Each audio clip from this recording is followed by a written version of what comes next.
Hello प्यारे साथियों, आप सभी को स्वागत है आपके अपने चैनल ANR क्लासेज में। दोस्तों मैं नीतीश कुमार दोस्तों से आप लेकर आए क्लास 10th के बच्चों के लिए। दोस्तों संस्कृत का बहुत अच्छा एक चैप्टर का नाम है जो अध्याय दोस्तों 12 में आता है, जिसका नाम है कर्णस्या दानवीरता। ठीक है, आप अभी तक पढ़ चुके होंगे दोस्तों या नहीं पढ़े होंगे, तो एक ऐसा पाठ है जिसमें हम बहुत सी बातों को सीखेंगे और बातों को तो समझेंगे, और परीक्षा एग्जाम के लिए ये बहुत इंपॉर्टेंट चैप्टर भी होगा। यह वीडियो दोस्तों वन शॉट होगा। इस वीडियो को देखने के बाद अध्याय 12 से जितने भी सवाल पूछे जाएंगे ऑब्जेक्टिव के तौर पे वो तो बन ही जाएगा, साथ साथ में सब्जेक्टिव सवाल दोस्तों यदि पूछता है इस पाठ से, ठीक है, तो वो भी पाठ आपको देखने को मिल जाएगा दोस्तों और बनने को मिल जाएगा। ठीक है, बट आपको क्या करना है दोस्तों, मात्र 5-10 मिनट समय निकालना है और इस वीडियो को पूरे अच्छे से सुनना है दोस्तों। ठीक है, क्योंकि हम इस पाठ का यहाँ पे लेक्चर दे रहे हैं। ठीक है, आपको सुनना है, समझना है हर बातों को दोस्तों। ये वीडियो वन शॉट होगा। तो कर्णस्या दानवीरता जो हमें संस्कृत में दोस्तों 12 चैप्टर में पढ़ना है। ठीक है, और इसके सबसे पहले लेखक की बात करें ना, तो इस पाठ के जो लेखक यहाँ पे जो दिया गया वो कौन है, भास जी है ना। और इस पाठ की जो विद्या क्या है, वो एक संवाद है जो नाट्य कला के अंतर्गत दोस्तों दिया गया है। ठीक है, कर्णस्या दानवीरता, जब भी आप नाम कर्ण का सुनते होंगे तो कहीं ना कहीं आप महाभारत की बातें आपको दोस्तों याद आता होगा। ठीक है, क्योंकि कर्ण का जो रोल है या कर्ण जो घटना से संबंधित है दोस्तों, वो कहाँ से है, तो वो है महाभारत से। ठीक है, यदि आप महाभारत देखे होंगे तो वहां पे आपको समझ में आया होगा। ठीक है, कर्ण के बारे में सुने होंगे, अर्जुन के बारे में सुने होंगे, भीम के बारे में सुने होंगे। ठीक है, आप तमाम हम जितने भी दोस्तों ये किरदार जो हैं, ठीक है, जो महाभारत के समय में सब हुआ करते थे, और महाभारत कहीं ना कहीं इन्हीं सभी के कारणों से भी हुआ भी। ठीक है, तो आप बहुत अच्छे से दोस्तों परिचित भी होंगे। जब इस संसार में दान वीरता की बात की जाती है, ठीक है, तो सबसे पहले आपको दोस्तों जो नाम याद आता होगा या नाम सुनने को मिलता होगा, वो नाम सुनने को मिलता है क्या, राजा हरिश्चंद्र। और जब उससे भी बड़ा दान वीर को ये सुनने को मिलता है, ठीक है, दानी तो थे राजा हरिश्चंद्र भी दोस्तों, बट दान वीरता की जब बात आती है तो कहीं ना कहीं आपको सुनने के लिए कर्ण का नाम मिलता होगा। तो हम इस पाठ में इन्हीं कर्ण के बारे में दोस्तों सुनेंगे और समझेंगे कर्ण क्या थे, कर्ण है ना। तो आइए हम सबसे पहले आपको दोस्तों पाठ का परिचय देते हैं। कहता है कि प्रस्तुत पाठ कर्णस्या दानवीरता भास रचित कर्णभार नामक रूपक से संकलित है। इस रूपक की कथा महाभारत से ली गई है, याद रखिएगा, है ना। महाभारत की लड़ाई में कुंती पुत्र कर्ण कौरव पक्ष की ओर से युद्ध किया था। कर्ण सूर्य पुत्र था। ठीक है दोस्तों, याद रखोगे, मेन पॉइंट है उसको आप याद रखोगे। ठीक है, कर्ण सूर्य पुत्र था। कर्ण का जन्म कवच कुंडल के साथ हुआ था। कवच कुंडल उसके रक्षक थे। कवच कुंडल के रहते उसे कोई नहीं मार सकता था। अर्जुन इंद्र का पुत्र था। इंद्र ने अपने पुत्र अर्जुन की सहायता के लिए कपट पूर्वक कवच कुंडल दान में ले लिया। कर्ण ने अपनी दानवीरता की रक्षा के लिए अपना कवच एवं कुंडल शरीर से उतारकर ब्राह्मण वेशधारी इंद्र को दान में दे दिया दोस्तों। और यही कथा इस पाठ में क्या है, वर्णित है। कर्ण क्या था, तो कर्ण सूर्य पुत्र था और कर्ण का जन्म ना एक विशेष प्रकार के कवच कुंडल के साथ हुआ था। ठीक है, जब तक वो कवच कुंडल कर्ण के शरीर में रहता तब तक उन्हें कोई नहीं मार सकता था और वो युद्ध में दोस्तों हार भी नहीं सकते थे। कर्ण सूर्य और कुंती दोनों का पुत्र है। ठीक है, कर्ण जो महाभारत में जो लड़ाई दोस्तों लड़े वो कहां से जी, कौरव पक्ष से लड़े। ठीक है, याद रखिएगा। इंद्र का पुत्र कौन है, तो वो है अर्जुन। इंद्र का पुत्र क्या है, कौन है दोस्तों, अर्जुन। और अर्जुन पांडु पुत्र भी कहे जाते हैं ना। अर्जुन 5 भाई थे, आपको पता है, अर्जुन, सहदेव, नकुल, भीम और युधिष्ठिर। ठीक है, ये दोस्तों 5 भाई थे, ये पांडु पुत्र थे। ठीक है, तो ये मतलब पांडव पक्ष से लड़े थे और कर्ण कौरव पक्ष से। कौरव पक्ष में कौन कौन था दोस्तों, तो दुर्योधन, है ना, का पूरा परिवार, जिनका पिता का नाम क्या है तो धृतराष्ट्र, जो अंधे थे। आप सभी बातों को दोस्तों देखे होंगे, महाभारत में सुने होंगे, ठीक है। आसपास में ये कथा बहुत प्रचलित है दोस्तों, महाभारत की कथा बहुत प्रचलित है, ठीक है। तो आप उसमें जब देखेंगे ना तो ये सारे किरदार का नाम उनमें आएगा और उनका सारी घटनाओं को दोस्तों आपको देखने को मिल जाएगा, ठीक है। तो बात समझ में आए दोस्तों, ये पाठ क्या है, तो पाठ एक महाभारत से दिया गया है, जिनके लेखक क्या है, भास जी हैं। इस कर्ण अपनी दानवीरता की रक्षा करने के लिए क्या किया, इन्होंने अपना शरीर से उतार करके कवच कुंडल को उन्होंने दोस्तों क्या दे दिया, ब्राह्मण वेशधारी इंद्र को दान में दे दिया, ठीक है। क्योंकि इंद्र जो थे अर्जुन की सहायता करना चाहते थे। जब तक कर्ण नहीं मरता तो दोस्तों महाभारत भी अंत नहीं होता, और हो सकता था कि ये पांडव पुत्र जो थे अर्जुन, है ना, ये हार भी सकते थे। तो छत पूर्वक कहीं ना कहीं कर्ण से लिया गया है, ठीक है। और कर्ण सब कुछ जानते हुए भी इन्होंने अपनी दानवीरता की रक्षा किया, इन्होंने अपने जीवन का इन्होंने प्रवाह नहीं किया, अपनी दानवीरता, ताकि संसार में युगों युगों तक इनका नाम दोस्तों चलते रहे, ताकि इनके जैसा कोई और दानवीर दूसरा पैदा ना हो। अभी तक तो नहीं हुआ है, बट दोस्तों आगे हो या ना हो तो बात की बात है। लेकिन जब तक हम सब अभी तक दोस्तों जानते हैं तो कर्ण ऐसा कोई दानवीरता आज तक हुआ नहीं, जो उनको सब कुछ पता रहते छे कि हम कवच कुंडल को दान में दे देते हैं तो दोस्तों युद्ध में मारे जाएंगे, ठीक है। चलिए, तो ये पाठ एक शुरू होता है, एक नाटक रूप शुरू होता है। ब्राह्मण वेशधारी इंद्र प्रवेश करता है। इंद्र बोलता है, हे इंद्र, सूर्य के पास आप ही जाएं, है ना, सूर्य पुत्र के पास ही आप जाएं, ठीक है। तब इंद्र कर्ण के पास जाकर के, हे कर्ण, मैं बहुत बड़ी भिक्षा मांगता हूं, ठीक है दोस्तों। इंद्र सूर्य पुत्र कर्ण के पास आता है और कहता है कि हे कर्ण, मैं आपसे बहुत बड़ी भिक्षा मांगता हूं। कर्ण कहता है कि मैं अति प्रसन्न हूं भगवान, मैं कर्ण आपको नमस्कार करता हूं, ठीक है। जैसे दोस्तों इन्होंने, कर्ण ने उस इंद्र को, ब्राह्मण वेशधारी को देखा तो ये बहुत खुश हुए और उन्हें क्या करते हैं दोस्तों, इन्होंने प्रणाम करते हैं, ठीक है, नमस्कार करता हूं। इंद्र अपने आप में सोच रहा है, क्या वास्तव में मुझे नहीं बोलना चाहिए? यदि दीर्घ आयु हो ऐसा कहूंगा तो मेरी कामना पूर्ण नहीं होगी, ठीक है। जब कर्ण इंद्र को प्रणाम करता है तो इंद्र दोस्तों अपने मन में सोचता है, क्या मैं इसे आशीर्वाद दूं या ना दूं, ठीक है। ये अपने आप में सोचते हैं, यदि मैं इन्हें दीर्घ आयु होने का दोस्तों आशीर्वाद दे दूं तो मैं जिस कामना से आया हूं, जिस मैं इच्छा से आया हूं कर्ण के पास, फिर वो अपनी इच्छा को मैं पूरा नहीं कर पाऊंगा। इसीलिए यदि नहीं भी कहूंगा तो मुझको मूर्ख मानेगा, है ना, कि मैं इनको प्रणाम किया और इन्होंने मुझे आशीर्वाद भी नहीं दिया, ठीक है। ऐसा बात कौन, इंद्र, यानी ब्राह्मण वेशधारी जो इंद्र था, ये अपने मन में ये बात को सोच रहे हैं। चलिए, सोच रहे हैं, ठीक है, मूर्ख मानेगा, इसलिए दोनों को छोड़कर दीर्घ आयु भी नहीं देना है आशीर्वाद के रूप में, और कुछ बोलना भी है तो ये दोनों को छोड़कर कहता हूं, आप ही देखें हे कर्ण, सूर्य के समान, चंद्रमा के समान, हिमालय पर्वत के समान तथा सागर के समान आपका यश फैलता रहे। तब कर्ण कहता है, भगवान दीर्घ आयु हो ऐसा क्यों नहीं बोलते, यानी जब हमने आपको नमस्कार किया तो आप दीर्घ आयु हो दोस्तों, आप ऐसा आशीर्वाद क्यों नहीं दिए, ठीक है।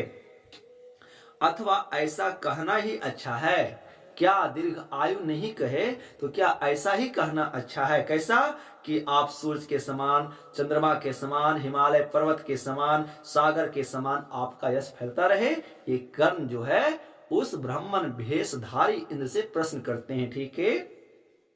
हाँ, अब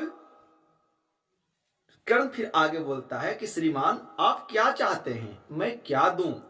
तो इंद्र कहता है कि मैं बहुत बड़ी भिक्षा मांगता हूं, ठीक है। अभी तक ये ब्राह्मण वेशधारी जो था दोस्तों अपना इच्छा प्रकट नहीं किया कि हमें भिक्षा में क्या चाहिए, बट ये केवल बोला कि मुझे बहुत बड़ी भिक्षा चाहिए, है ना। तो कर्ण कहते हैं कि मैं आपको बहुत बड़ी भिक्षा दूंगा, है ना। यदि ऐसी बात है कि आपको हमसे भिक्षा चाहिए तो ठीक है, मैं आपको बहुत बड़ी भिक्षा दूंगा, आभूषण सहित 1000 गाय देता हूं, ठीक है। क्योंकि इंद्र जो ब्राह्मण भेष के रूप में आए थे, शक्र के रूप में, है ना, वो इच्छा प्रकट नहीं किया कि हमें दान में क्या चाहिए। तो कर्ण अपने मन से क्या करते हैं, दान के रूप में आभूषण सहित 1000 गाय देते हैं। इंद्र बोलता है, अब जब दान में कर्ण दे दिए हैं तो इंद्र बोलते हैं कि एक बार संवाद है ना, संवाद के रूप में एक बार कर्ण बोलेगा, एक बार इंद्र बोलेगा दोस्तों, ठीक है।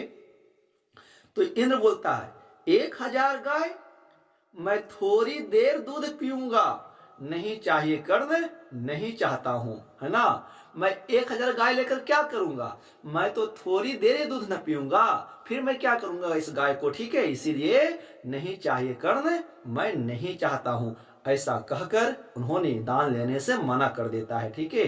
क्योंकि बात आप समझिए दोस्तों, हम आपको शुरू में ही बता चुके हैं क्या कि कर्ण आया था, सॉरी, इंद्र कर्ण के पास आया था किस लिए जी, तो कवच कुंडल को मांगने के लिए।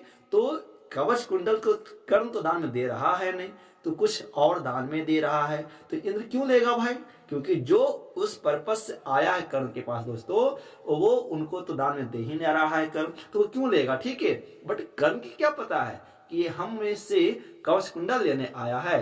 कर्ण अपने हिसाब से इंद्र को दान दे रहा है, बट सबसे पहले याद रखिएगा, कर्ण ने इंद्र को क्या दिया, आभूषणों के सहित 1000 गाय दिया, बट इंद्र ने क्या किया, लेने से इनकार कर दिया, ठीक है। फिर कर्ण आगे कहते हैं, आप क्या चाहते हैं यही भी तो बताइए, हजारों घोड़े आपको देता हूं, है ना। कर्ण पूछ रहा है कि ठीक है, जब आपको गाय नहीं चाहिए तो आप क्या चाहते हैं, यही भी तो बताइए, हजारों घोड़े आपको देता हूं। तब इंद्र कहता है, घोड़े ही, थोड़ी देर मैं चढ़ता हूं, सवारी करूंगा, नहीं चाहता हूं कर्ण, नहीं चाहता हूं। बस हम घोड़ा लेकर क्या करेंगे, हम तो थोड़ी देर ही सवारी करेंगे ना, इसीलिए नहीं चाहिए कर्ण, नहीं चाहिए। तब कहता है कर्ण, आप क्या चाहते हैं, तो आपको हमने आभूषण दिया तो वो भी नहीं लिए, गाय दिया तो वो भी नहीं लिए, घोड़ा तक भी दिया तो वो भी लेने से मना कर दिए, तो आप क्या चाहते हैं। दूसरा भी सुने, हाथियों का अनेक समूह आपको देता हूं, है ना। अब ठीक है, घोड़ा नहीं लेंगे तो मैं आपको दोस्तों क्या करता हूं, हाथियों का एक समूह देता हूं। इंद्र बोलते हैं, तब हाथी ही थोड़ी चढ़ता हूं, नहीं चाहता हूं कर्ण, नहीं चाहता हूं, हमें हाथी दीजिएगा, हम हाथी नहीं चढ़ते हैं, ठीक है, इसीलिए हम हाथी भी दान में नहीं लेंगे। तो कर्ण फिर बोलता है इंद्र से, आप क्या चाहते हैं, और भी सुनिए, और भी सुनिए, जरूरत से अधिक सोना देता हूं, यानी जितना जरूरत है सोने का उससे भी ज्यादा आपको सोना देता हूं। इंद्र उस सोने को ले लेता है और लेकर जाता है, ठीक है, लेकर आगे बढ़ जाता है, थोड़ी दूर जाता है, फिर सोचता है, रुक जाता है और कहता है, मैं नहीं चाहता हूं कर्ण, नहीं चाहता हूं। जब इंद्र ने जब कर्ण ने इंद्र को जरूरत से ज्यादा सोना दिया दान के रूप में, तो इंद्र उस सोने को ले लिया, ले करके थोड़ी दूर आगे बढ़ा, फिर रुक गया, फिर कहता है कि नहीं चाहिए कर्ण, नहीं चाहिए, ठीक है, नहीं चाहिए कर्ण, नहीं चाहिए। कर्ण कहते हैं, तो जीत कर भूमि देता हूं, हम अपने बलबूते पर भूमि युद्ध करूंगा, युद्ध के रूप में भूमि को जीतूंगा, और वो भूमि दोस्तों आपको दान में दूंगा, है ना। इंद्र कहता है कि भूमि लेकर क्या करूंगा, हम तो साधु महात्मा है, हमें भूमि से क्या मतलब है, हमें जमीन से क्या मतलब है। वही इंद्र मना करते हैं कि है ना, भूमि लेकर क्या करूंगा। कर्ण फिर बोलता है, तो अग्निष्टोमा फलम देता हूं, है ना। अग्निष्ट फलम मतलब कि मैं हवन करके, ठीक है, और उससे जो फल प्राप्त करूंगा वो आपको दान में देता हूं। तो फिर इंद्र कहता है कि अग्निष्टोमा फलम लेकर क्या करूंगा। तब लास्ट में दोस्तों कर्ण कहते हैं, तो ठीक है, आपको कुछ नहीं चाहिए तो मैं अपना सिर देता हूं दान के रूप में, बट देता हूं, क्योंकि कर्ण क्या था, एक दानवीर था, और जब भी उनसे कोई मांगता था दोस्तों तो ये दान के रूप में कुछ न कुछ देते थे। तो इस ब्राह्मण भेषधारी इंद्र को भी कर्ण दान में देना चाह रहे हैं। ठीक है, इंद्र बार बार चीजों को लेने से मना कर रहा है, फिर भी कर्ण अपनी दानवीरता को बचाए रखने के लिए उस ब्राह्मण भेषधारी इंद्र को दान में देते हैं। ठीक है, कर्ण बोलता है तो मैं अपना सिर देता हूं। इंद्र कहता है नहीं नहीं, ऐसा मत करो, है ना। तो कर्ण कहते हैं डरो नहीं, डरो नहीं, ठीक है, आपको मेरा सर नहीं चाहिए तो ठीक है, मैं अपना सर आपको नहीं दूंगा, डरो नहीं, डरो नहीं, आप प्रसन्न हो जाए, मतलब आप केवल खुश हो जाइए हमारी दानवीरता से, क्योंकि हमने आज तक मेरे दरबार पर कोई भी दान के रूप में आया है मांगने के लिए तो हमने उनको दान दिया है, और मैं आपको भी दान दूंगा। आप बोलिए तो सही, आपको क्या चाहिए। और भी सुनिए, कर्ण कहते हैं कि और भी सुनिए, यदि नहीं चाहिए सर तो और भी सुनिए, है ना।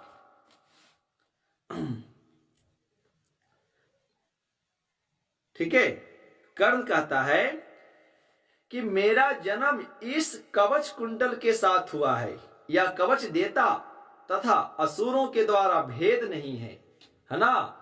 मेरा जन्म इस कवच कुंडल के साथ हुआ है, यह कवच कुंडल देवताओं और असुरों के द्वारा भेद नहीं है, मतलब इनको देवता तक और असुर तक भेद नहीं सकता है। ठीक है, फिर भी यदि आपको यही कवच एवं कुंडल लेने की इच्छा है तो मैं प्रसन्नता पूर्वक आपको देता हूं, है ना, मैं प्रसन्नता पूर्वक आपको देता हूं। यदि आपको कवच कुंडल चाहिए तो मुझे देने में कोई झिझक नहीं होगी। ठीक है, मैं आपको खुशी खुशी दान में देता हूं। ठीक है, इंद्र मन ही मन प्रसन्नता पूर्वक खुश होकर कहता है दे दीजिए, है ना, दे दीजिए। जब कर्ण कवच कुंडल देने की बात करता है तो इंद्र प्रसन्न हो जाता है, खुश हो जाता है, और वो देने की दोस्तों बात करता है। ठीक है,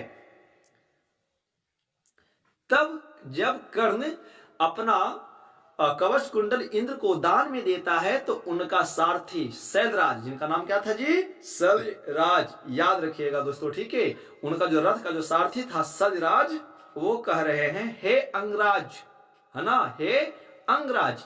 एक बात दोस्तों याद रखेंगे कि कर्ण अंग देश का राजा था, जो अभी पता है बिहार के मुंगेर जिला में दोस्तों ये क्षेत्र आता है, याद रखिएगा। पूछता भी है कि कर्ण किस देश का राजा था, तो कर्ण अंग देश का राजा था। ठीक है, तो शैलराज उनको मना करता कि हे अंगराज मत दीजिए, मत दीजिए।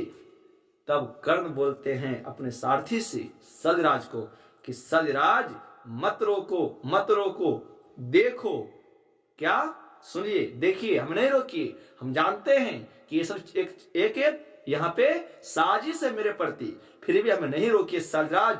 मैं सुनिए, मैं बताता हूं एक बात, यानी कर्ण अपने सारथी को कह रहे हैं कि समय बीतने पर शिक्षा नष्ट हो जाती है, मजबूत जड़ों वाले वृक्ष धाराशाही हो जाते हैं, एक स्थान से दूसरे स्थान नदी, है ना, का जल सूख जाता है, लेकिन किया गया हवन और दान रूपी वस्तु हमेशा सदा पुण्य कायम रहता है ना, इसमें कोई कमी नहीं आती है। मतलब समय के साथ शिक्षा नष्ट हो जाएगा, मजबूत जड़ वाले पेड़ धाराशाही हो जाएंगे, नदी और तालाबों का जल सूख जाएगा दोस्तों, लेकिन, है ना, किया गया हवन और किया गया दान वो कभी नष्ट नहीं होता है, वो हमेशा हमेशा के लिए दोस्तों मौजूद हो जाता है। ऐसा कर्ण अपने सारथी शैलराज को समझा रहे हैं। ठीक है, और कर्ण अंत में दान स्वरूप इंद्र को क्या देते हैं, अपना कवच कुंडल दोस्तों दे देते हैं।